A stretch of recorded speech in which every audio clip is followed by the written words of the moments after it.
Different education point YouTube channel में आपका स्वागत है। पिछले पार्ट में मैंने आपसे दो प्रश्न पूछे थे। एक प्रश्न तो ये था कि बक्सर का युद्ध जब लड़ा गया तो उसमें बंगाल के गवर्नर कौन थे, और दूसरा प्रश्न ये था कि द्वैत शासन का अंत किसने किया था। तो पहले आंसर का जो उत्तर है वो तो था वेंसीटाट, ये उस समय बंगाल के गवर्नर थे, और द्वैत शासन का अंत बंगाल में करने वाले थे जो गवर्नर, वो थे वॉरेन हेस्टिंग्स।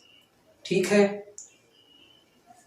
और जो सही आंसर दिए, दोनों प्रश्नों के सही उत्तर देने वालों में भावना, अभिषेक मिड्डा, मुकेश यादव, और जिन्होंने एक प्रश्न का उत्तर सही दिया है उनमें पवन और केशव हैं।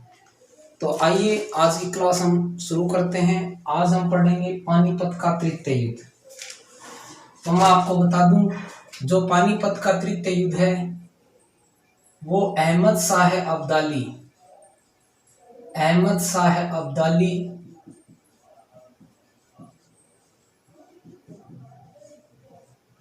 और मराठा सेनापति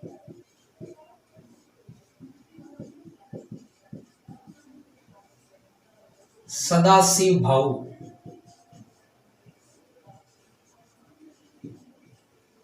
के बीच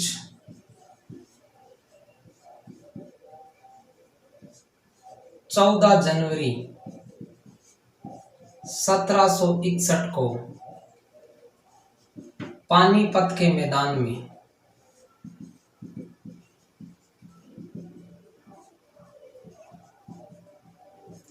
लड़ा गया। यानी पानीपत का तृतीय युद्ध है वो अहमद शाह अब्दाली और मराठा सेनापति सदाशिव भाऊ के बीच 14 जनवरी 1761 को पानीपत के मैदान में लड़ा गया। यानी दोनों के बीच में युद्ध हुआ, और पानीपत का मैदान है जो वर्तमान में हरियाणा में आता है पानीपत, यहाँ पर ये युद्ध हुआ 14 जनवरी 1761 को। अब हम जानेंगे इस युद्ध की पृष्ठभूमि को, और फिर यहाँ तक हम पहुंचेंगे। ठीक है, आइए शुरू करते हैं फिर।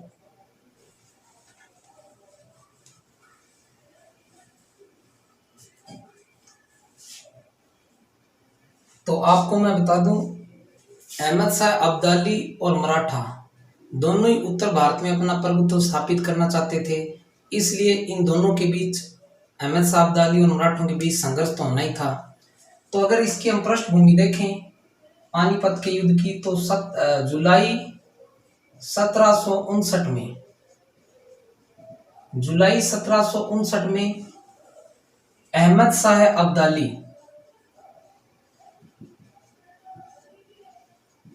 अब्दाली ने अपने सेनापति जहान खां को लाहौर पर आक्रमण करने के लिए भेजा, यानी पंजाब आक्रमण करने के लिए भेजा।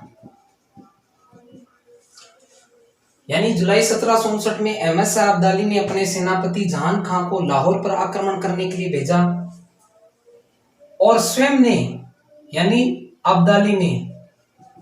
अब्दाली ने पेशावर में डेरा डाला।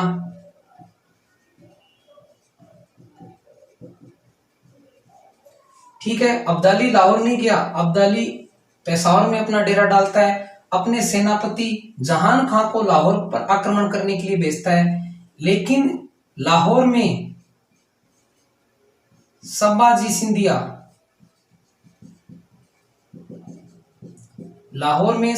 सिंधिया जहान खां को पराजित कर देते हैं।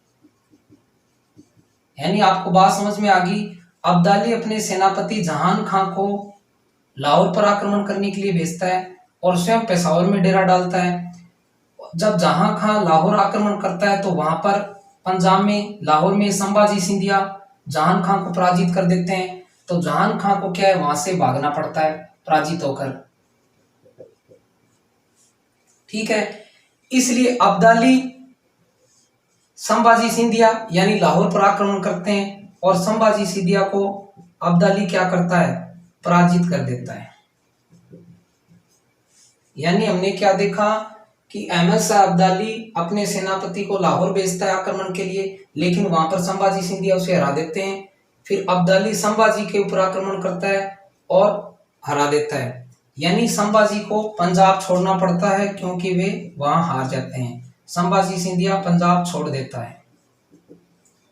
संभाजी सिंधिया पंजाब छोड़ देता है। अब इसके आगे देखते हैं हम।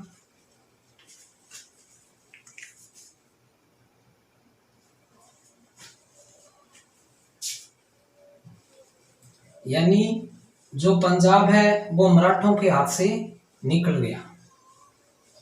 अब अगर हम इसे आगे देखें तो 10 जनवरी 1760 को अब्दाली और दत्ताजी सिंधिया, मराठा है ये दत्ताजी सिंधिया के बीच, इनके बीच दिल्ली के पास बरारा घाट पर भीषण युद्ध होता है। यानी 10 जनवरी 1760 को अब्दाली और दत्ताजी सिंधिया के बीच दिल्ली के पास ही या दिल्ली से 10 मील दूर जो बरारा घाट है वहां पर इन दोनों के बीच भीषण युद्ध होता है और यहाँ पर दत्ताजी सिंधिया गोली लगने से मारे जाते हैं और दिल्ली पर अब्दाली का अधिकार हो जाता है। दिल्ली पर अब्दाली का अधिकार हो जाता है।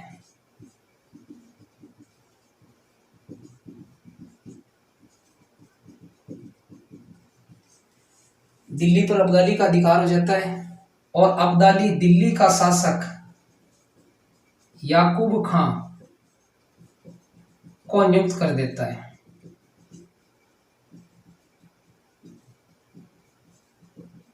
यानी अपने कितना गठन पड़ लिया, लाहौर वाला हो गया, वहां भी मराठे पराजित हो जाते हैं। बाद में संभाजी और पंजाब मराठों के हाथ में आ जाता है। यहाँ पर भी आपने देखा कि दत्ताजी सिंधिया अब्दाली से पराजित हो जाते हैं और दिल्ली पर भी अब्दाली का अधिकार हो जाता है और अब्दाली वहां पर याकूब खां को शासक नियुक्त कर देता है। ठीक है।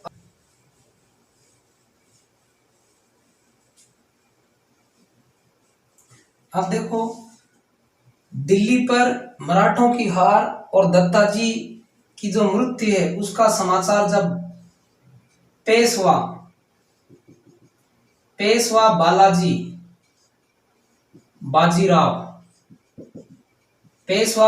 बाजीराव को जब ये समाचार मिलता है तो वे अब्दाली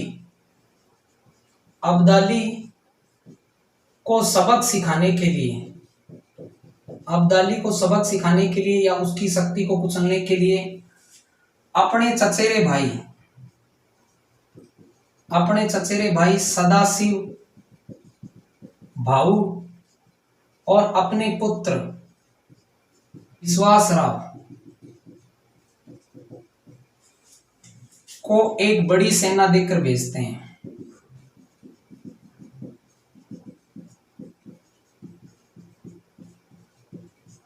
यानी बालाजी को जब ये समाचार मिलता है कि दिल्ली में उनकी हार होगी तो वो अपने चचेरे भाई सदाशिव भाऊ को सेनापति बनाते हैं और पुत्र विश्वासराव को एक बड़ी सेना देकर भेजते हैं अब्दाली को सबक सिखाने के लिए।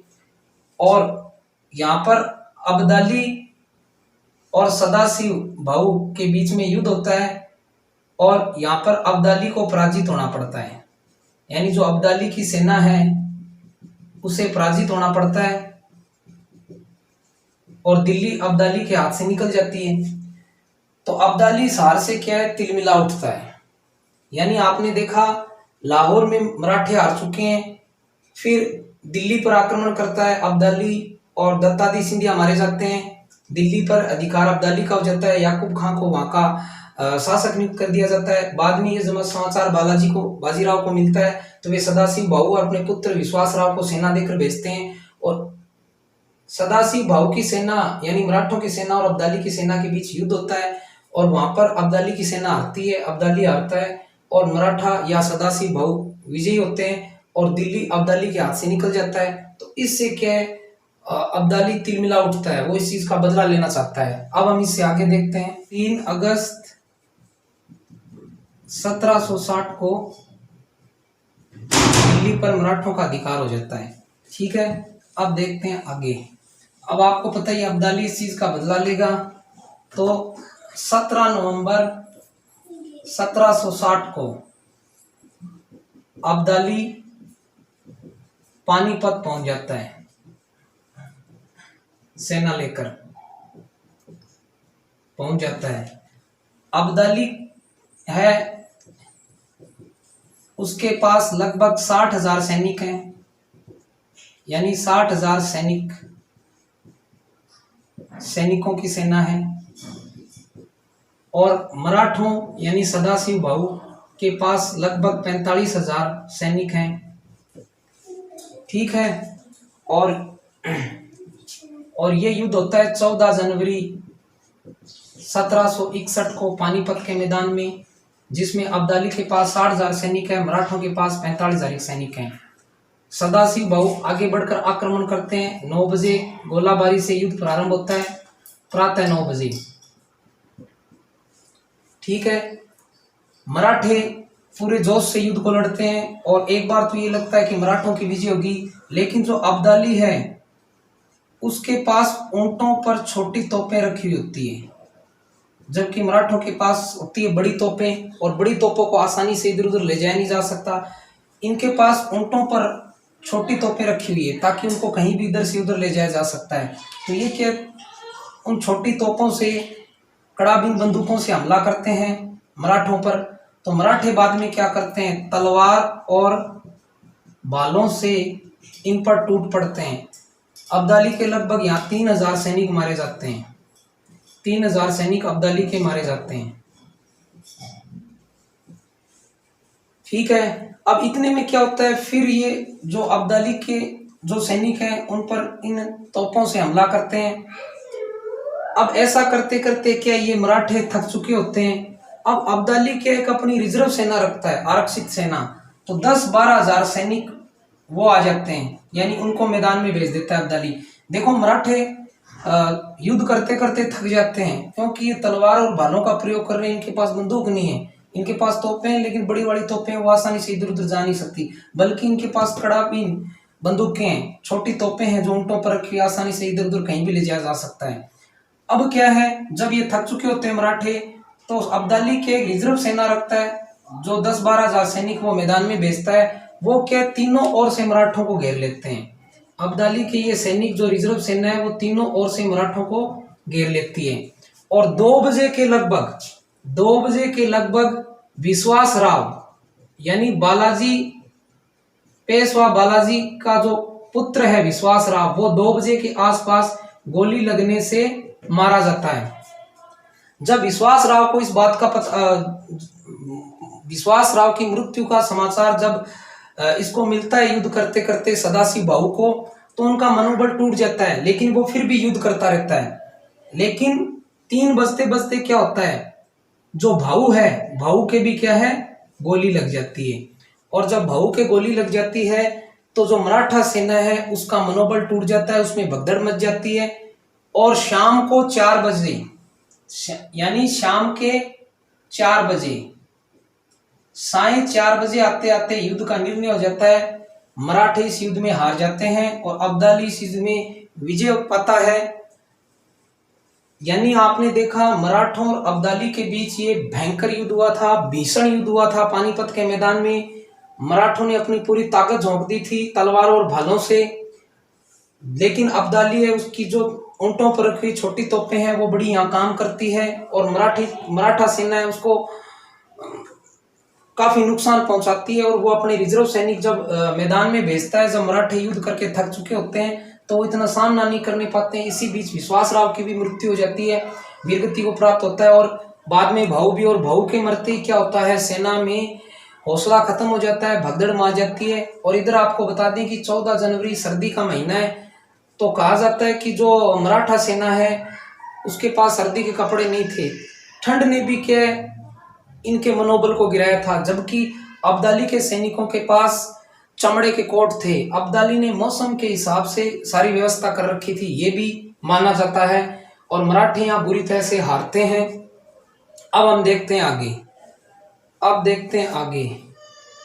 जब पेशवा बालाजी बाजीराव को ये संदेश पहुंचता है कि उसके पुत्र और ये जो भाई है भाऊ ये मारे जाते हैं, तो एक गुप्त संदेश मिलता है। और उस गुप्त संदेश में लिखा होता है कि 2 मोती नष्ट हो गए, 27 स्वर्ण मोहरें खो दी गई और चांदी तांबे की तो गणना ही नहीं। यानी इस युद्ध में माना जाता है कि 60,000 के लगभग मराठा सैनिक मारे गए थे भाऊ सहित। और इस युद्ध के जो तृतीय युद्ध के प्रत्यक्षदर्शी हैं काशीराम पंडित, उनके शब्दों में पानीपत का तृतीय युद्ध मराठों के लिए प्रलयकारी सिद्ध हुआ।